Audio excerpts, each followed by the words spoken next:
At the conference, though, over today and the coming 2 days, will be plenty of robust argument on the issues of gay marriage, selling uranium to India, the Migration Act, and today we saw a bit of a stoush on the economy as well.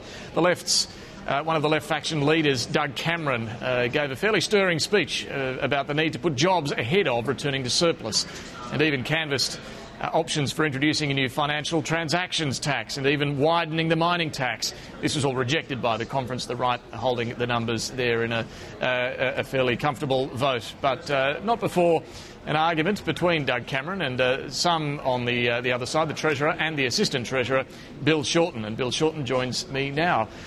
Minister, thanks for your time. Pleasure. So it seems there is some support, at least in Labor, for widening the mining tax and introducing a new tax. Are you comfortable with that? Within the community at large, there's plenty of debate. There are some who say there shouldn't be a mining tax, and there are some who say there should be a really big mining tax. I think the Labor Party conference is reflecting community attitudes, but what was resoundingly clear is that the Labor Party conference supports the economic stewardship of the Prime Minister and the Treasurer. But there is a view in the Labor Party, we now know, that wants to see, as the Greens do, the mining tax expanded. Yeah, there's plenty of views. So there are plenty of views in any street in Melbourne, plenty of views in any amongst the TV watchers of Sky News. But what was the outcome, and outcomes matter, is that we recognise that Europe's in a terrible situation. The returning to surplus is fiscally prudent. It's more than just a fetish. It's more than just something to embarrass the opposition with. We've got a AAA rating in Australia, AAA. The rest of the OECD, the first world, would love the sort of numbers we've got. We are in for some tough times with Europe. But the point that Doug Cameron's making is if things get worse, if we do see a repeat of what we saw back in 2009, why wouldn't Labor be prepared to push back the surplus and do what it can to protect jobs? But Kieran, my point is, I think... David, Freudian's counting too many votes here. David, my point, though, is this. There are plenty of ideas debated, but the outcome from the economic debate was economic moderation. The outcome of the debate about the economic direction of the nation from the Labor Party's perspective is one of moderation. We've put in place a mining tax. We've put in place a range of stimulus measures. Now time to draw back a bit. Now time to let the private sector take over and take up the slack. But the point is, if things get worse, what do you do? Well, the issue for us, though, is that we've got in play... We're better positioned to deal with the future than nearly any other government in the world. And now you're quite right, you're saying, look at what's happening in Europe. We'd still have 450 basis points of monetary policy. So it'd be the Reserve Bank who'd have to do the heavy lifting. We've got, well, it's part of our economic make-up in Australia. We have been sensible where I think some European governments haven't been.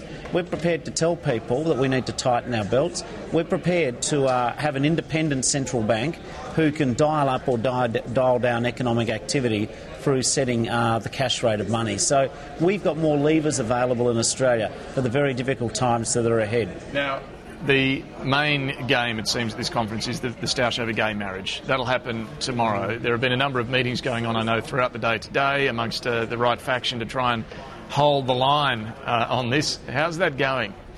Well, first of all, David, I just wanted to go to this point where you say the main game.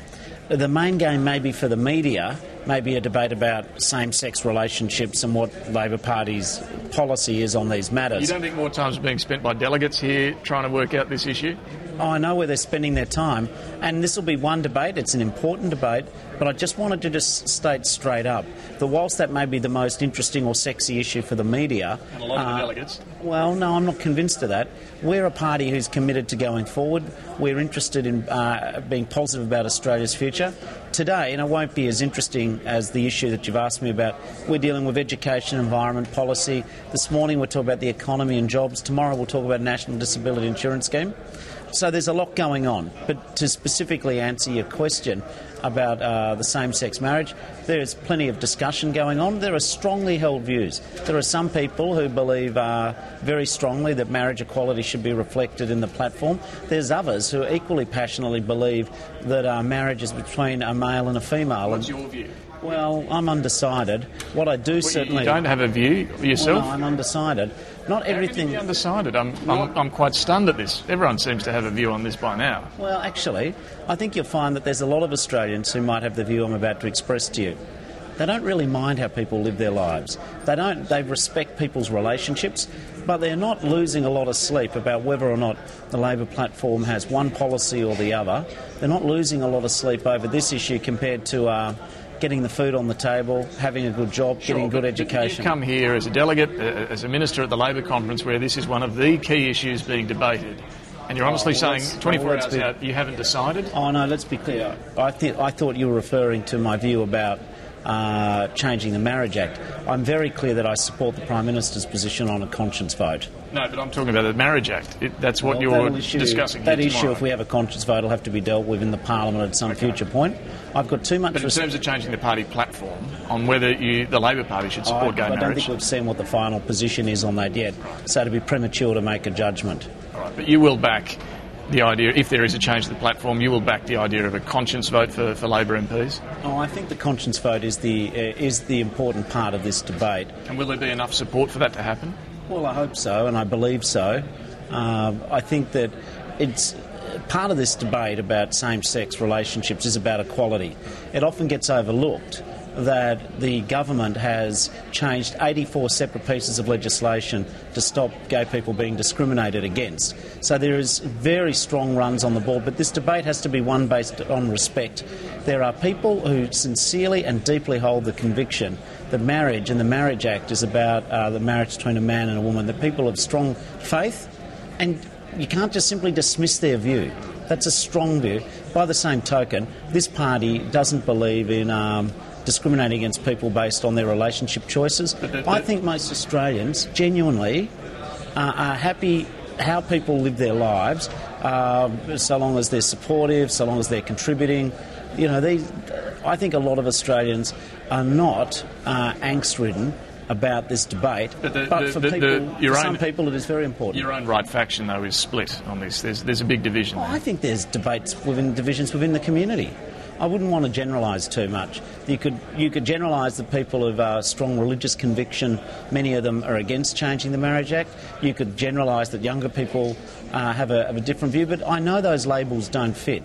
I think the Labor Party of today is a reflection of the community at large. I think that the debate is being conducted with a degree of respect for each other's positions, and I know that that's why the Prime Minister has said this should be a conscience issue. The Labor Party will get this conscience issue right, I believe, but then that really raises the question for the Liberal Party. Are they going to allow their members of Parliament to vote according to their own personal values and convictions or conscience, or is the Liberal Party just going to say, bad luck? That'll be a matter, obviously, for them to decide. On the issue of party reform, where do you stand on the various proposals out there to empower the rank and file and reduce the power of faction and union leaders? I think that there is already quite a role for our rank and file members, but I think we can do better. Again, I support what the Prime Minister said in her opening speech, which was very well received at conference. She's looking to modernise party structures. We want to make it easier for people to join. She's set a target that over the next year we want to see another 8,000 people join the Labor Party. The Labor Party is the oldest political party in Australia. It's constantly been at the forefront of change. The Labor Party isn't afraid of the future. We're optimistic about where Australia's going. I think it is a worthwhile thing to do for people of any age to get involved in politics. Now, so how do you reform the party to attract more members? How do you give the rank and file a reason for joining? Well, I think we've already started to talk about that today. I think that membership through the internet's important. I think that having discussions around issues, some people will be motivated to get into politics not just on the general left versus right or Liberal versus Labor, but on particular issues. I do think we need to look at our branch structure. The idea that people just meet once a month of an evening in an MP's office or a hall, that makes it very hard for people with families to attend, shift workers. I think there are sensible measures we can adopt to maintain our values but encourage more people to get involved. Final question. If at the end of this conference, despite a bit of noise and debate, the Prime Minister gets her way on absolutely everything, be it party reform or gay marriage, uranium mining, the migration, is anything really changed in the way the conference operates to the last couple, which were very stage managed? I think that you're a political veteran. You've been to many conferences. There's a buzz about this conference. People's views matter. People are engaging and debating each other. People are engaged in the time-old Australian art of trying to persuade each other of their point of view. So the atmosphere, I think, is a bit more vibrant than it's been at previous conferences, certainly for some decades. Secondly, we will set some markers about the future. There'll be all the things which don't get reported, which will be the substance of the economy and education and dealing with issues of increasing life expectancy, a national disability insurance scheme. There'll be the hot-button debates, the possibility of a conscience vote on something which is important to a lot of people. We'll see the possibility that we will engage with further trade with India in the form of exporting uranium.